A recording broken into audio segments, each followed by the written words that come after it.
ನಮಸ್ಕಾರ. ನಾವು ಚಿಕ್ಕೋಡಿ ತಹಸೀಲ್ದಾರ್ ಮತ್ತು ಎ.ಸಿ ಅವರನ್ನು ಕೆಲಸದಿಂದ ತೆಗೆದುಹಾಕಿ ಅಂತ ಹೇಳಿ ರಾಷ್ಟ್ರಪತಿಗೆ ಪತ್ರ ಕಳಿಸಿದ್ದೀವಿ ಮೇಲ್ ಮೂಲಕ.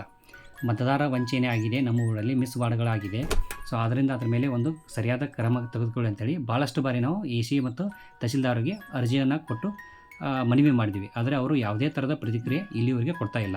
ಸೊ 2 ತಿಂಗಳಾಯಿತು. 2 ತಿಂಗಳ ಆದ್ರ ನಂತರನೂ ನಮಗೆ ಅವರು ಸರಿಯಾದ ರೀತಿಯಲ್ಲಿ ಪ್ರತಿಕ್ರಿಯೆ ಕೊಡ್ತಾ ಇಲ್ಲ. ಪ್ರತಿ ಬಾರಿ ಒಂದು ಬೇರೆ ಬೇರೆ ಹೇಳಿಕೆಗಳನ್ನ ಅಥವಾ ಸ್ಟೇಟ್ಮೆಂಟ್ಗಳನ್ನ ಕೊಡ್ತಾರೆ ಮತ್ತು ಸುಳ್ಳೇನೇ ಜಾಸ್ತಿ ಹೇಳ್ತಾರೆ. ಸೊ ನಾವೆಲ್ಲ ಕೊಟ್ಟಂಥ ಟ್ಯಾಕ್ಸಲ್ಲಿ ಇವ್ರಿಗೆ ಸ್ಯಾಲ್ರಿ ಸಿಗ್ತಾ ಇದೆ.